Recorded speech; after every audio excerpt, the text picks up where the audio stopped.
Hey everyone, ready for another deep dive? Today we're going deep on something that's both surprisingly common and seriously impactful. Mm-hmm. OCD and scrupulosity. Yeah.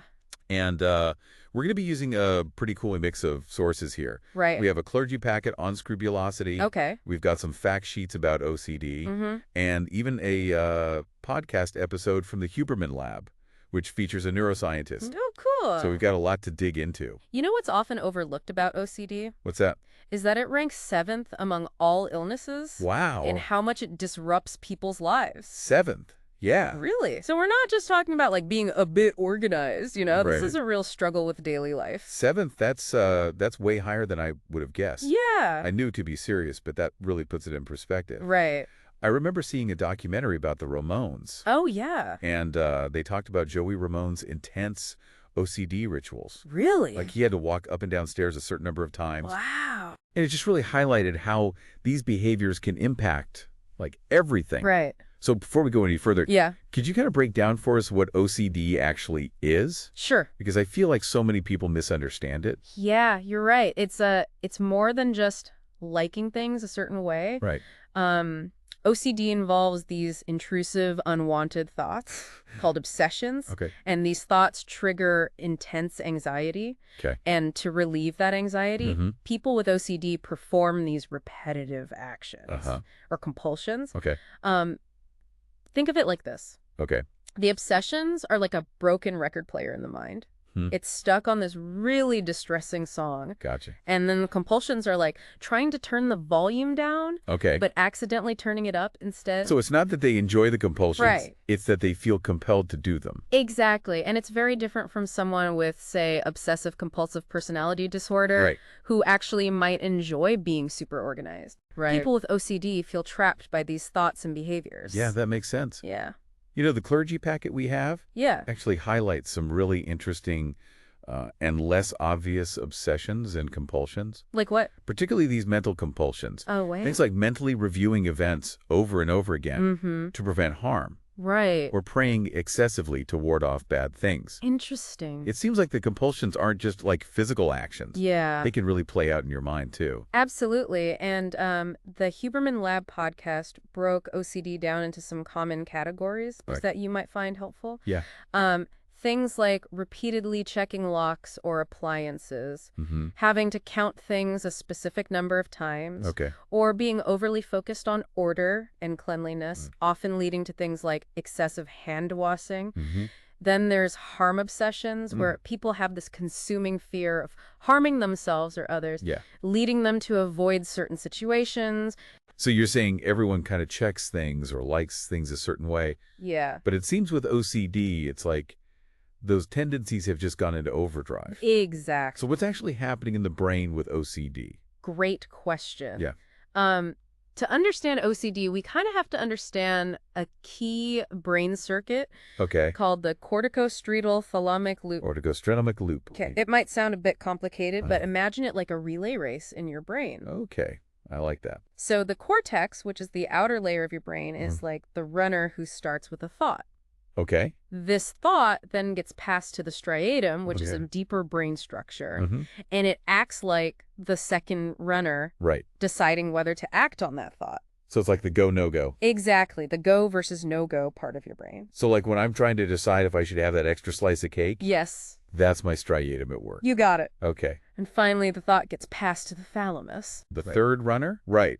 And it acts as the filter. Okay. Deciding which information reaches your conscious awareness. Oh, interesting. So now in people with OCD, yeah, this relay race gets stuck in a loop. Uh-huh. The go signals get amplified, Okay. leading to those repetitive thoughts and the urge to perform compulsions. So you can almost think of OCD as like having a stuck accelerator in this brain circuit, Exactly. making it hard to shift gears. Yeah, that's a great way to put it. So it's not just about willpower then. There's Right. real like biological processes happening. Yeah, there. exactly. This makes me wonder about treatment then. Yeah. If it's a brain circuit issue, does that mean like positive thinking can't really fix it? You're on the right track. Okay. Positive thinking alone isn't enough. Right. But the good news is Yeah. that treatment approaches actually target this brain circuit directly. Oh, wow. Okay, so we're getting into some really interesting stuff. Yeah. I'm excited to hear more about that.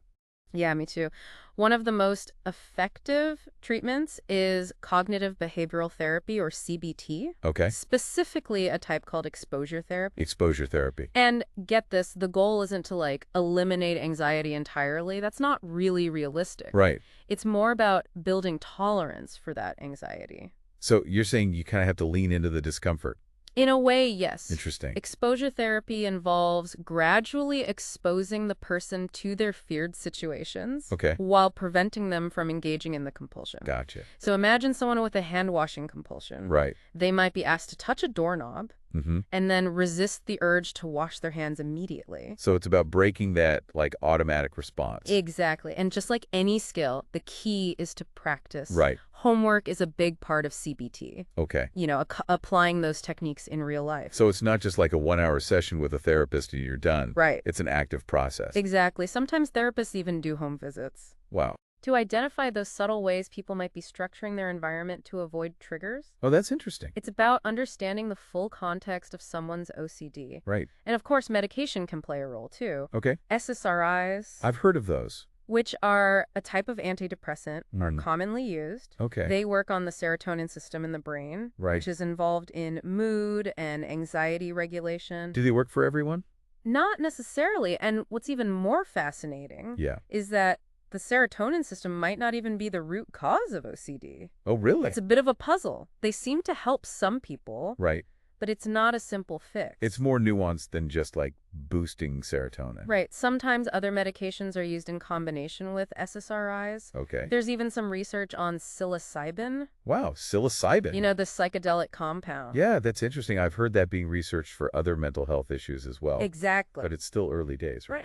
Exactly. More research is needed. Yeah. It speaks to how much we're still learning about the brain Right. and how these different systems interact. Totally. Speaking of different systems, Yeah. something else that really intrigued me in the research is the link between hormones and OCD. Oh, yeah. I was actually going to ask you about that. Oh, okay. Especially since OCD often starts around puberty Right. when hormones are going through all kinds of changes. Exactly. So what's the connection there? Well, research has found that people with OCD, Mm-hmm. both men and women, tend to have higher levels of cortisol, Okay. the stress hormone. What is all right? But it gets even more specific. Okay. Women with OCD had elevated DHEA, which is a hormone that interacts with GABA, Okay. which is an inhibitory neurotransmitter. So GABA is kind of like the brain's natural calming agent. Exactly, like a chill pill. I like that.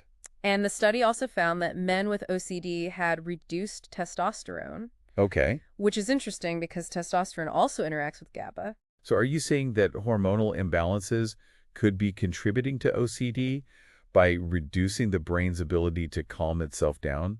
It's certainly a possibility. Wow. It seems that these hormonal changes could make the brain more prone to anxiety and excitability, Right. which could make those OCD patterns more likely to take hold. That's fascinating. Yeah, It seems like there's so much more we need to learn about these complex interactions. absolutely.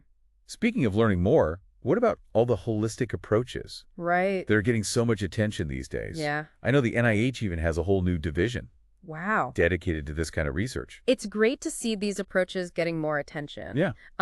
While they aren't a replacement for traditional treatments, Right. some show real promise. Okay. Mindfulness meditation, for example, can be helpful in managing anxiety Mhm. and improving self-awareness, Right. which can then help people engage more fully with CBT. So it's not about meditation, like magically erasing the OCD. Exact. It's about adding another tool to the toolbox. Right. And as far as supplements go, Yeah. inositol, a naturally occurring compound, Okay. is showing some promise. Interesting. It seems to have anti-anxiety effects, Mm-hmm. but more research is needed on the most effective dosages. Right. We always want to be careful with supplements. I'm glad you mentioned that. It's Yeah. so important for people to talk to their doctor before trying any new supplement, Absolutely. especially if they're already on medication. Yeah. One key takeaway for Yeah. everyone listening, even if you don't have OCD, Mm-hmm. is this: thoughts are not actions. That's a great point. What do you mean by that? We all have strange or intrusive thoughts sometimes. It's part of being human. Yeah.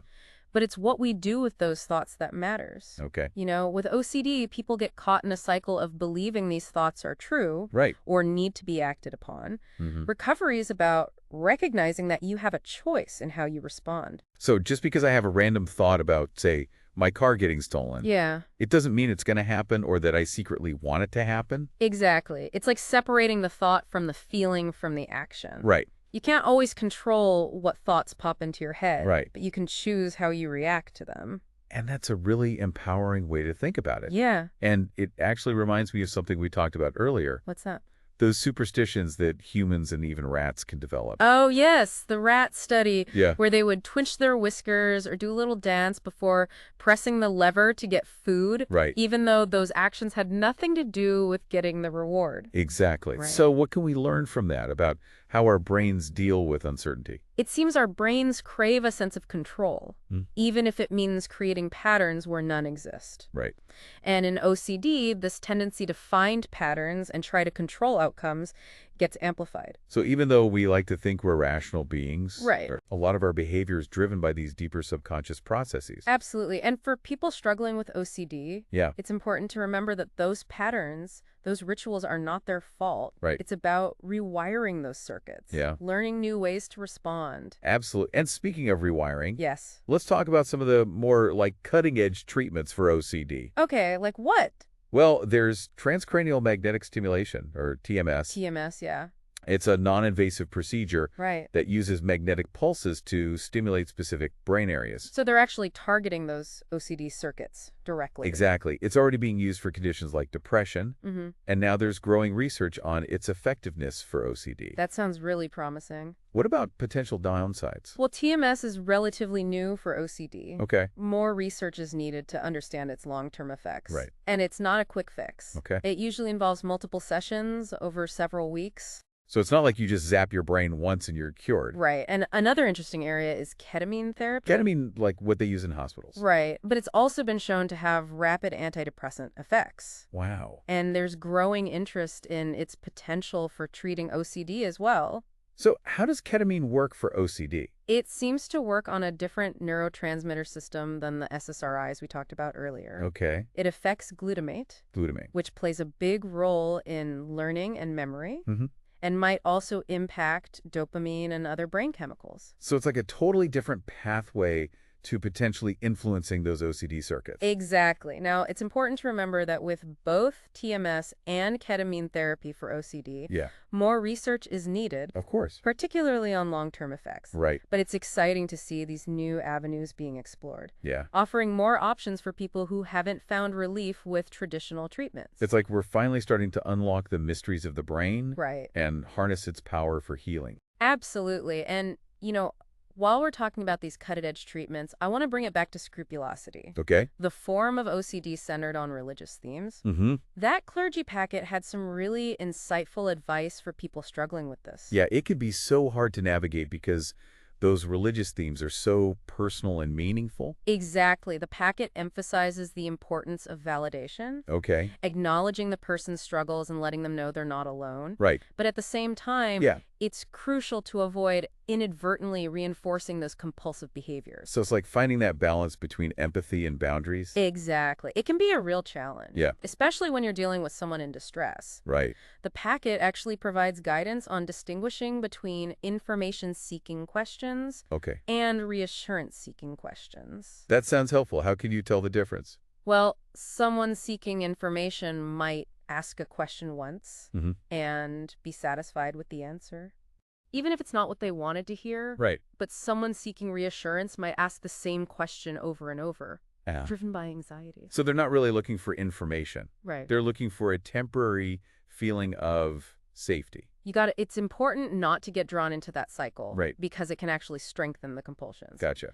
The packet stresses the importance of referring people to mental health professionals. Okay. It's about recognizing that clergy can provide spiritual support, Right. but are not equipped to treat OCD. Right. It's like you wouldn't expect a priest to set a broken leg. Exactly. And I think this discussion really highlights how OCD impacts Yeah. not just the individual, Right. but also the people around them. It's a ripple effect. And it makes me think back to what you said about thoughts not equaling actions. Yeah. That's so important, not just for people with OCD, but for everyone. Absolutely. It's a reminder that we all have power over our minds, Yeah. even when it feels like our thoughts are controlling us. I love that it's a message of hope and empowerment. Yeah, Okay, so we've covered a lot of ground here. we have. Can you recap some key takeaways for our listener as we kind of wrap up part 2? Absolutely. We started by diving deeper into the brain science of OCD, exploring how that corticostriatal thalamic loop can get stuck in the go position. And we learned that while medication like SSRIs can help, Right.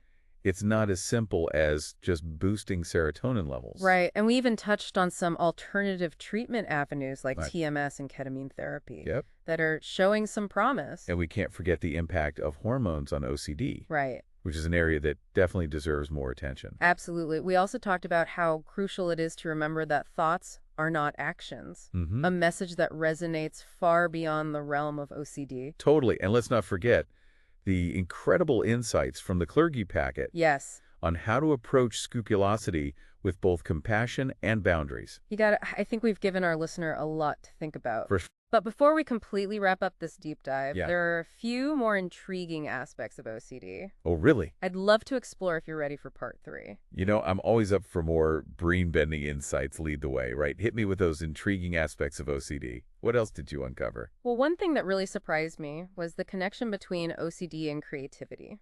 Wait, really? OCD and creativity? I always thought of OCD as being so, like, rigid, Right. focused on rules and control. How does creativity fit into that picture? I know, it seems counterintuitive, Yeah. but there's actually some research suggesting that the same brain processes that drive those repetitive thoughts and behaviors in OCD Uh-huh. can also fuel creative thinking. Okay, now I'm really intrigued. Explain this to me. Well, think about it. People with OCD often have this incredible ability to hyper-focus, to get completely absorbed in a task or an idea. Right. They also tend to be very detail-oriented, Okay. noticing things that others might miss. Right.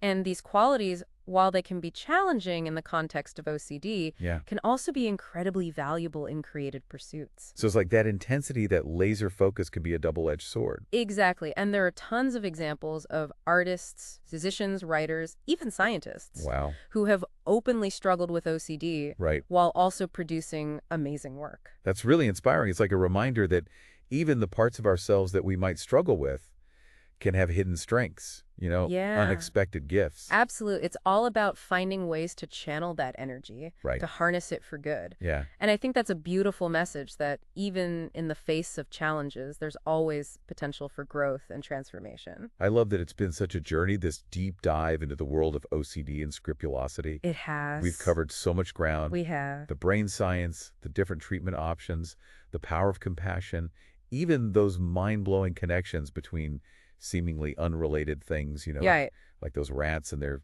superstitions. All connected. Yeah, it's fascinating. It is. And I hope it's sparked a sense of curiosity in our listeners, Me too. encouraging them to keep learning and exploring. Absolutely, because the more we understand about ourselves and our minds, Yeah, the better equipped we are to navigate life's ups and downs. absolutely. And remember, if you or someone you know is struggling with OCD or scrupulosity, there is help available. Yeah. Don't hesitate to reach out to a mental health professional. Please do. You are not alone. And even though this deep dive focused on OCD, Right. I think that message about thoughts not equaling actions Yeah. is something we can all take with us. It's a powerful reminder that we have more control over our minds than we often realize. Exactly. And that's a really empowering thought. It really is. Thanks for joining us on this deep dive. Until next time, keep exploring.